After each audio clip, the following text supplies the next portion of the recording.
अनुसेया, अत्रि त्रिकुमारा, सत्य ब्रह्मस्वरूप भगवान दत्तात्रेय साईनाथ महाराज के बेटा बेटियों, ध्यान पूर्वक इन कथाओं को सुनिए। हमारा 36वां अध्याय समाप्त हुआ है। हम 37वें अध्याय में प्रवेश करेंगे, जिसमें चावड़ी समारोह है। उसके पहले मैंने पिछली कथा में आपको बताया था कि मैं एक और अपने महत्वपूर्ण अनुभव की कथा आपसे कहूँगा। हे बेटा बेटियों, साईनाथ महाराज के भक्ति पूर्वक इन कथाओं को सुनिए। मैं आपके चरण स्पर्श करता हूँ और आपके सर्व कल्याण के लिए ये कथा कहता हूँ। सन 1984 में मैं साईनाथ महाराज के व्यक्तित्व से, उनकी लीला से और एक भक्त के अनुभव से मैं प्रभावित हुआ। इसके पहले मैं साईनाथ महाराज को नहीं जानता था। उसके बाद मेरी एक दो यात्रा हुई है और वर्ष 2006 में मुझ पर अनुग्रह हुआ। मई 2006 में मेरे पिताजी बहुत वृद्ध थे और बहुत तकलीफ में थे। मैं साईनाथ महाराज के मंदिर में जाता था। मंदिर यदि बंद भी रहता था तो मैं उनके द्वार पर उनके नाम का स्मरण करता रहता था, वंदना करता रहता था, प्रार्थना करता था कि मेरे पिताजी को बगैर तकलीफ के जल्दी से जल्दी अपने चरणों की शीतल छाया दीजिए। और वो 21 मई 2006 को ब्रह्म मुहूर्त में उनके प्राण पखेरु उड़ जाते। मैं इलाहाबाद ले जाते हैं हम उनके लेके, उनकी अस्थियों को सिराने के लिए इलाहाबाद जाते हैं और लौटते समय मुझे फोन पर एक ऑर्डर मिल जाता है कि आपको निलंबित किया जाता है। एक तो पिताजी का दुख और दूसरा अपनी शासकीय नौकरी निलंबन का दुख और तीसरा अपने घर चलाने के लिए संकट का दुख। सारे दुखों का पहाड़ टूट गया था, लेकिन अंदर से साईनाथ महाराज ने बहुत मजबूत बना के रखा। मैं अत्यंत विलाप में था, अत्यंत कठिनाई में था। मैंने कथाएं बताया हूं, उन्हें पढ़िए। कृतार्थ करने वाली कथाएं। पल पल साईनाथ महाराज संकटों में सहायता करते हैं, दुखों को हरते हैं। मैंने बताया हूं, मेरे समस्त वीडियो जो पुराने बने, भले ही मुझे उतना बोलना उतने अच्छे से नहीं आया है, लेकिन ध्यान पूर्वक उन कथाओं को सुनेंगे। साईनाथ महाराज की आप पर अवश्य कृपा होगी। जब मैं निलंबित हो गया तो मेरे अंदर व्यथा थी, दुख था, संताप था। साईनाथ महाराज से मैं विलाप करने लगा और वर्ष 2006 में जून के माह में मैं साईनाथ महाराज का स्मरण करके सो रहा था, रोदन करके सो रहा था। मुझे नींद नहीं आ रही थी। संकट से उबारो साईनाथ महाराज, तुम्हारे अलावा मेरा कोई नहीं है। मैं जिस प्रकार प्रभावित हुआ हूं आपसे, उस प्रभाव की रक्षा करिए और जैसा आपका वैशिष्ट है वैसा पालन कीजिए। और जो वचन आपने भक्तों के लिए दिए हैं उनका पालन कीजिए। उस दिन रात को मैं साईं चरित्र अपने सिराने पर रखता हूं और देखता हूं, स्वप्न में पूरी दुनिया जलमग्न पाता हूं और इस जलमग्न दुनिया में मैं बह रहा हूं और साईनाथ महाराज मुझे हाथ पकड़ते और अपनी जन्मस्थली वाले घर में ले जाते हैं और अंतर ध्यान हो जाते हैं। बहुत रहस्यमय, उस रहस्य का वर्णन तो मैं इस वीडियो में नहीं कर पाऊंगा। लेकिन उस दिन से भक्ति और प्रेम की तीव्र लहर प्रवाहित हो गई।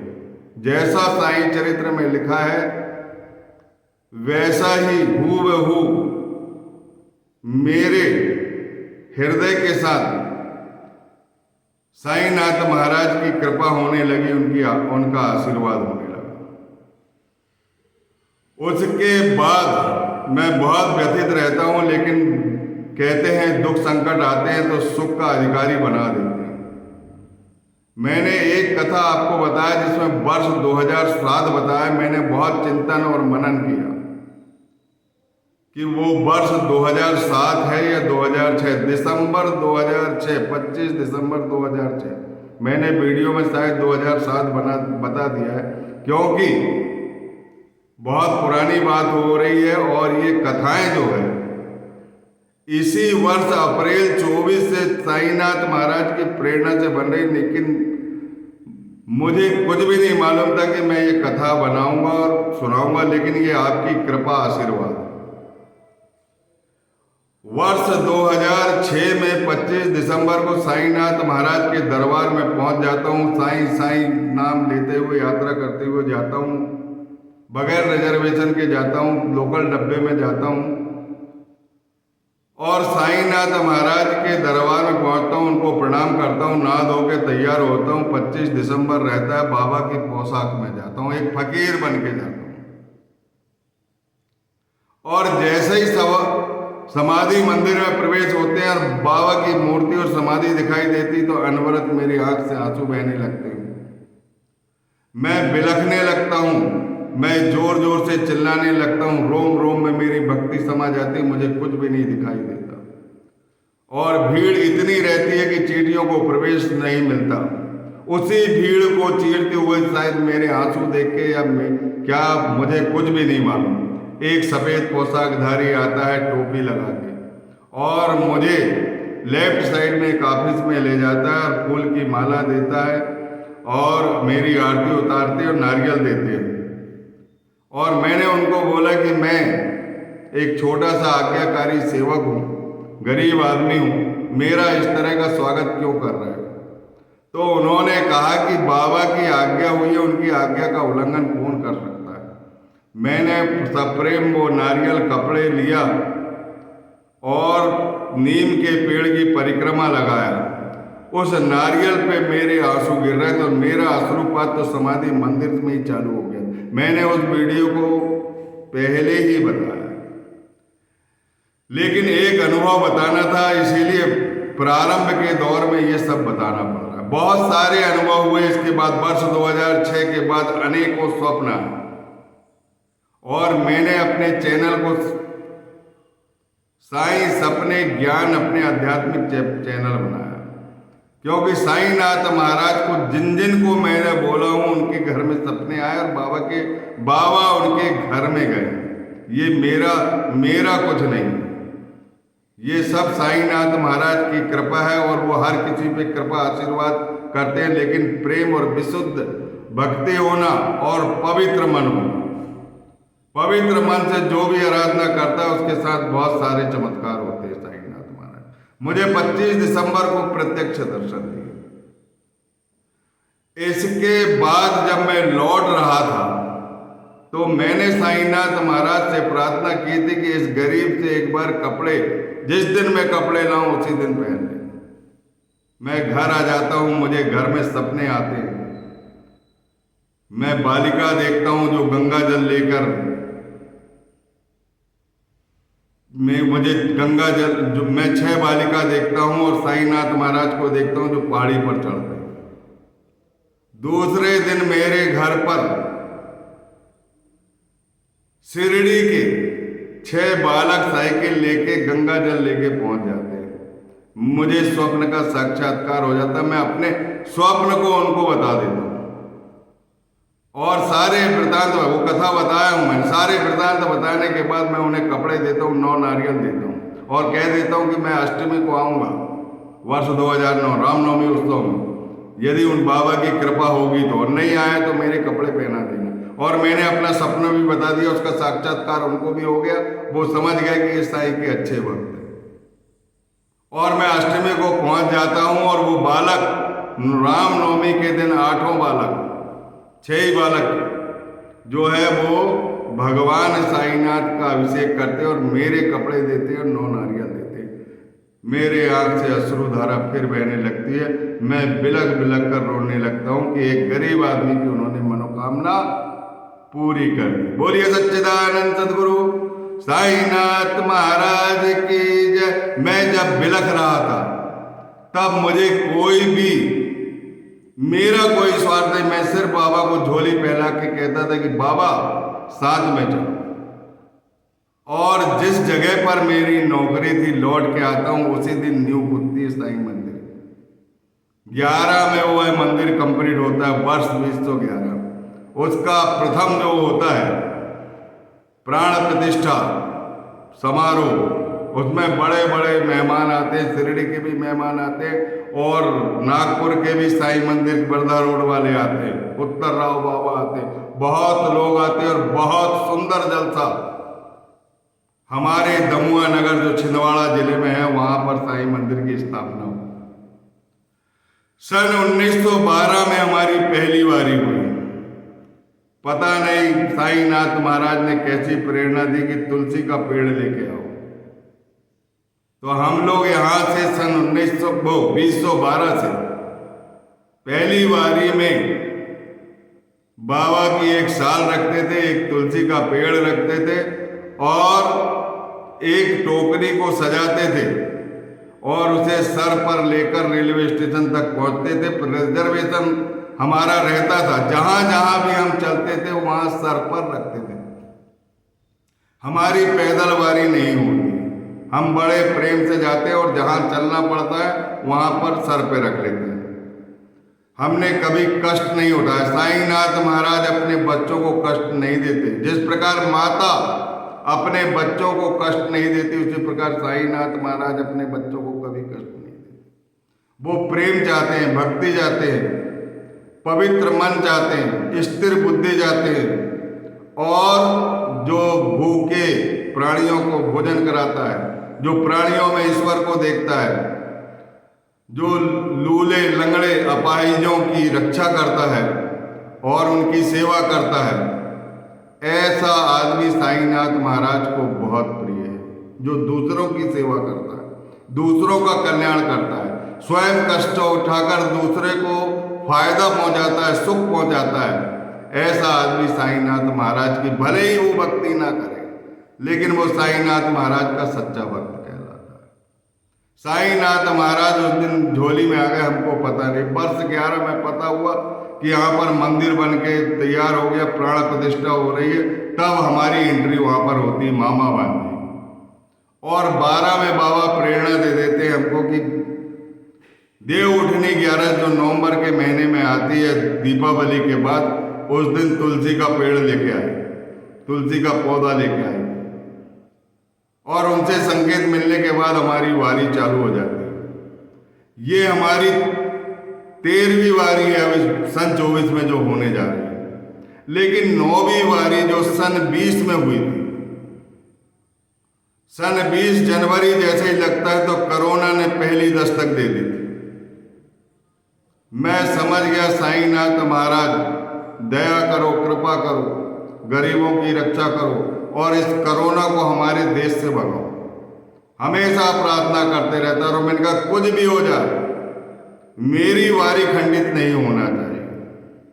सन 20 में 9वीं वारी थी, हमारे साथ 20 से 50 लोग तक गए और उस समय सन 20 में नवंबर माह में कोई जाने को तैयार नहीं हो रहा था। मैंने साईनाथ महाराज से बोला कि साईनाथ महाराज मेरे प्राण भले ही ले लो लेकिन मेरी वारी टूटना नहीं चाहिए, ये बारी जाना ही चाहिए किसी भी हालत में। मेरे एक मित्र थे, वो भी मेरे मन के अनुकूल जैसे मेरे विचार थे उनके भी थे, बोले मैं भी चलूंगा। हम दोनों ने वारी करी और मंदिर उस समय बंद था, लेकिन हम जाते हैं और मंदिर हमें उस दिन खुला मिलता है। मास्क लगाने का नियम था, आधार कार्ड वगैरह लग रहे थे, और हम जाते हैं और हम अपनी बारी पूरी करते हैं। बोलिए सच्चिदानंद सदगुरु साईनाथ महाराज की जय। नवंबर 20 में आने के बाद मुझे कुछ नहीं होता, न उस मेरे मित्र को कुछ नहीं होता। दिसंबर 20 में मुझे एक स्वप्न आता है। मेरे बच्चे इंदौर में रहते हैं और मैं अपनी नौकरी करने के कारण छिंदवाड़ा जिले के नगर दमुआ में रहता हूँ। मेरा मकान है नगर दमुआ में, कोल माइंस एरिया है, और वहीं पर साईनाथ महाराज का मंदिर बना। भक्तों के कारण मंदिर बन जाता है। पैसे वाले लोग मंदिर बना देते हैं, लेकिन गरीब भक्तों का कल्याण होता है, और उन्हीं की कृपा से वो मंदिर पैसे वाले लोग न जाने कैसे बना देते हैं। भगवान का चमत्कार है। इसके बाद मुझे एक स्वप्न आता है, एक पॉलीथीन में, ब्लू कलर की पॉलीथीन, उसके अंदर दवाइयों का पार्सल इंदौर से बस के माध्यम से आता है। बस थोड़ी बहुत नियम के अनुसार चल रही थी, ज्यादा सीट और भीड़ भाड़ ले जाने की आज्ञा नहीं थी। एक पार्सल आता और एक पार्सल विजय नाम का व्यक्ति हंसते हुए मेरे हाथों में देता है। उसमें मेरा नाम स्वर्णिम अक्षरों से लिखा रहता है, नौखे लाल चौरसिया। मैं उस दवाइयों का पुलंदा को लेता हूं, और लेने के बाद मेरी नींद खुल जाती है। तो मैं समझ जाता हूं कि कोरोना इस समय चल रहा है, दवाइयां वितरित करना चाहिए गरीबों को। उस समय एक बहुत अच्छी दवाई चल रही थी, डोवर किट करके, उसमें डॉक्सीसाइक्लिन और जो कृमि मारने वाली दवाई रहती है वो एजिथ्रोमाइसिन, एक पूरा किट था, और वो किट बहुत जल्दी आराम देता था, और उसमें स्टेरॉइड जैसी कोई चीज नहीं थी जो नुकसान पहुंचाती। मैंने उस दवाइयों की दुकान से बहुत बड़ा पार्सल मंगाया। उस स्वप्न की प्रेरणा से मैंने समझ गया कि साईनाथ महाराज को करने के लिए कह रहे हैं। मैंने बहुत सारी दवाई मंगाया और बहुत लोगों में अपने हाथ से बांटा। किसी को कोरोना का बुखार आया, लेकिन वो बुखार ही तक सीमित रहा और ठीक हो गया। उसमें पैरासीटामॉल भी थे, एंटीबायोटिक भी थी, और जो हुकवर्म के लिए जो एल्बेंडाजोल के साथ जो रहती है जो दवाई, वो दवाइयाँ थी। मेरे को नाम याद नहीं आ रहा, मेरे अंदर है वो नाम। ऐसा बहुत बढ़िया किट था, मैंने गरीबों को बांटा और बहुत गरीब लोग ठीक भी हुए। और मुझे विश्वास था, मुझे भरोसा था साईनाथ महाराज का कि कोरोना नहीं होगा। मैं मास्क नहीं लगाता था, साईनाथ पे भरोसा करता। इंदौर से मुझे फोन पर खबर आती है कि मेरा जो बेटा है वो बाथरूम में गिर गया है। मैं समझ जाता हूं कि हो सकता है कोरोना के कारण कुछ लफड़ा हो गया है। उसको कोविशील्ड का एक टीका लगा था, और मुझे भी उसका टीका लगा था। मेरे परिवार वालों को सबको एक एक टीका लग चुके थे। इसके बाद मैं बस में बैठ के जाता हूं और पूरी ईमानदारी से जाता हूं, और जो करना है साईनाथ महाराज वो करे, लेकिन मैंने दूसरों की सेवा करा और मैंने दवाइयाँ बहुत बांटा, और उस दवाइयों से सबको आराम भी हुआ, कोई नहीं मरा, ना फेफड़े तक उनकी बीमारी पहुंची। मैं वहाँ जाता हूँ, उनको घर में मेरी पत्नी को भी सुंघाता हूँ और उसको भी सूंघने के लिए देता हूँ कि ये सुंघाई आ रहा है। उनकी स्मेल चली जाती, मैं समझ जाता हूँ कि दोनों को कोरोना हो गया भाई। मैं अपनी दवाइयाँ कर देता हूँ, वो जो दवाई बांटने के लिए लाया था वो दवाई उनको देना चालू कर देता हूँ, और घर के सारे कपड़े धो धा देता हूँ मशीन में। थोड़ा मास्क नहीं लगाता, लापरवाही कर लेता था मैं। अब इसके बाद हम तीनों टेस्ट करवाते तो तीनों पॉजिटिव निकलते, लेकिन मुझे कहीं नहीं लग रहा था कि मैं बीमार हूं। वो लोग ठीक हो जाते हैं, और मैं जैसे 11 मई को डॉक्टर पास जाता हूं तो वो स्टेरॉइड 20 mg दे देते, मेरे को उसका असर नहीं मालूम था। जब स्टेरॉइड उन्होंने 20 mg दे दी, मैंने उस दिन खाना नहीं खाया, एक ही रोटी खाया था।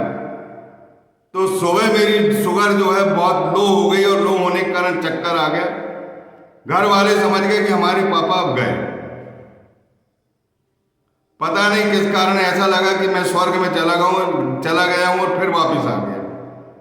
थोड़ी देर बाद होश आई। होश आने के बाद मेरे पास फटाफट सबके फोन आने लगे, सब रोने गाने लगे। मैंने कहा मैं नहीं मरने वाला। बोले सीधे डॉक्टर के यहाँ जाओ, सीधे मेदांता हॉस्पिटल मुझे ले जाइए। मेदांता हॉस्पिटल में भी मेरी एक लड़की पहचान की मिल गई, उसने मेरा एडमिशन वगैरह सब करा दी, क्योंकि वो मेरी लड़की की सहेली थी।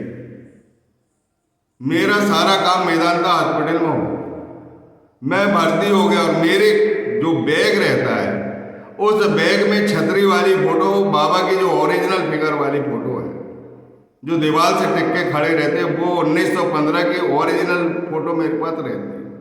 और मुझे साईनाथ महाराज का पूरा वर्क, टेस्ट भी करे तो कुछ बोले 25% 20% क्या हो गया, मुझे नहीं मालूम, लंग्स खराब हो गए, क्या हो गया भगवान जाने। मुझे ये सब कुछ नहीं पता। मैं हॉस्पिटल मेदांता 12 मई 2021 को भर्ती हूँ। डॉक्टर बोले तुम्हारी स्थिति सीरियस नहीं। मैंने कहा मैं सीरियस नहीं हूँ, और मैं जब तक इस हॉस्पिटल में रहूँगा, डॉक्टर साहब मुझे अपने साईनाथ महाराज पर भरोसा, फोटो दिखा है, मैं मरने वाला नहीं हूँ। और ना ही आपके हॉस्पिटल में 12 मई से कोई नहीं मरेगा सन 21। जो भी वायरस के रोगी है वो नहीं मरने वाले। दूसरे दिन मेरे घर पर फोन कर दिया उन्होंने कि तुम्हारे पिताजी बहुत सीरियस है, ऑक्सीजन का लेवल कम हो रहा है, ये हो रहा है। और मेरे सिराने पर साईनाथ महाराज बैठे थे। उस समय मेरी गजानन महाराज की भी स्तुति चल रही थी, और हमेशा उनके नाम का गुंजन मेरे कान में चलता रहता था। मैं बोलता भी नहीं था, उनका संगीत बजता रहता था मेरे। और मैंने अपनी बाजू वाली लड़की को फोटो दिया, वो बुखार उतर गई थी, छुट्टी होने वाली थी, फिर बुखार आ गया था। फिर मैंने फोटो दिया, मैंने कहा आप बुखार नहीं आएगा, तुम्हारी छुट्टी जो हुई। सही में दिया तो बुखार नहीं आया, उसकी छुट्टी हो गई, मैं बचा रहा। मेरे घर वाले को फोन कर करके सब समझ गए कि अब पापा जिंदा नहीं रहने वाले, अब जाएंगे पापा जी। पर जिसका साईं है रखवाला, उसे कौन ले जा सकता है। उसके बाद मेरे लड़के को बोला गया कि रेमडेसिविर लाओ, नहीं तो तुम्हारे पापा नहीं बचेंगे। मेरा लड़का उसी समय टिफिन लेके आया था, मैंने टिफिन का भोजन किया, और मुझे ऐसा कहीं भी नहीं लग रहा था कि मैं मरने वाला हूं, बिल्कुल नहीं लग रहा था। लेकिन लोग रो रो के सबको ये लग रहा था कि अब पापा नहीं बचने वाले, क्योंकि 60 से ऊपर की उम्र हो गई थी, 65-62 साल की उम्र हो चुकी थी, और शुगर पेशेंट भी, बीपी का पेशेंट भी। हालांकि मैं शुगर और बीपी की दवाई खाता था, शुगर वुगर की नहीं खाता था। लेकिन जब से कोरोना हुआ तब से मैं शुगर की एक टेबलेट पर खाता हूँ और एक बीपी की गोली खाता हूँ। इसके बाद वो लड़का नीचे उतरा, रेमडेसिविर कहाँ से लाए, क्या करें। जैसे ही लिफ्ट से नीचे उतरा, बाहर आया तो बाहर एक लड़का खड़ा था। बोलता भैया आपको रेमडेसिविर चाहिए क्या? हाँ यार चाहिए। बोले मेरे पास 2 बचे हैं और मुझे 2 लगना। उसने दोनों रेमडेसिविर खरीद लिए। इसके बाद और प्लाज्मा के लिए आगे जाते हैं, प्लाज्मा के लिए भी बोले थे, प्लाज्मा के 2 दिन बाद फिर प्लाज्मा की व्यवस्था करो। मेरा लड़का चिंतित रहता है। फिर एक आदमी आता है, बोले भैया प्लाज्मा लग रहा है कि मैं अग्रवाल हूँ, जैन हूँ, मैं प्लाज्मा देना चाहता हूँ। बहुत कल्याणकारी लोग होते हैं जैन समाज में, मैं उनका हमेशा ऋणी रहूंगा। उनके मन में पुण्य हमेशा वास करता है और पुण्य बरसता रहता है। मैं उनके ऋषि मुनि को चरणों को प्रणिपात भी करता हूँ, और उनका जो स्वभाव है उस स्वभाव को आत्मसात करता हूँ और सदा उनके चरणों में रहना चाहता हूँ। वो आदमी जैन आदमी, उसने मेरे को प्लाज्मा दिया तो 2 प्लाज्मा भी लगे। 2 रेमडी शिविर भी लगे। और मेरा बेटा कलेक्टर ऑफिस में काम करता था, कंप्यूटर का इसी का डेटा बनाता था। वो कितने कोरोना से बीमार है उसका ग्राफ सब पूरा वही तैयार करता था। उसने बताया कि मेरे पिताजी की तबीयत खराब है, तो उनने 200 रेमडी शिविर पहुंचा दिए वहां पर, और वहां सबका कल्याण हो गया, किसी को कुछ नहीं हुआ और मेरी छुट्टी हो गई। इस तरह साईनाथ महाराज ने मेरी पल पल रक्षा करी, और उनके भजन मैं नहीं भी गाता था, जब भी मेरे कानों और हृदय में गूंजते रहते थे। बोलिए सच्चिदानंद सदगुरु साईनाथ महाराज की जय। जो इस कथा को सुनेगा उसके घर में सभी व्यक्तियों की निरोगी काया रहेगी, साईनाथ महाराज की अनन्य कृपा रहेगी। और जिस तरह मेरा प्रेम बरकरार था उनके चरणों में, और जिस तरह मेरे कानों में उनके भजन गूंजते थे, मेरे हृदय में भजन का संगीत चलता रहता था, और लोग पूछते थे मेरा स्वास्थ्य कैसा है, मैं हमेशा कहता था कि साईनाथ महाराज की कृपा है, सेगांव वाले गजानन महाराज की कृपा है। और सही में ऐसी कृपा वर्षी कि मुझे कुछ भी नहीं हुआ।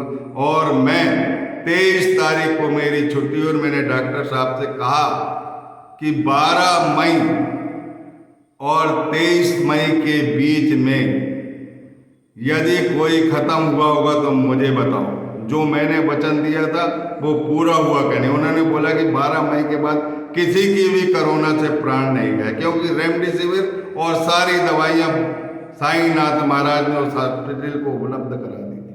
बोलिए सच्चिदानंद सदगुरु साईनाथ महाराज की जय। इसके बाद मेरी छुट्टी के बाद कोरोना ही चला गया, और फिर हमने एक वैक्सीन और लगाया, और बूस्टर तो नहीं लगाया। जब साईनाथ महाराज से कहा है कि ये संकट अब नहीं आना चाहिए, और वो संकट नहीं आने देंगे। मन में लोग भेद रखेंगे, भेद दृष्टि रखेंगे, मेरा ईश्वर ये, तुम्हारा ईश्वर ये हिंदू है, ये मुसलमान है, ऐसी भावना रखेंगे तो भगवान कहाँ तक साथ देंगे। हे बेटा बेटी, भेदभाव में मत रहना, अपने साईनाथ महाराज के चरणों पर विश्वास करना, वो हमेशा कल्याण करने वाले हैं। बहुत सारे अनुभव की कथा मैंने पहले भी बताया है। बाबा ने मुझे झाड़ू लगाने की नौकरी दी है, उस कथा को भी बहुत प्रेम पूर्वक सुनिए। बोलिए सच्चिदानंद सदगुरु साईनाथ महाराज की जय।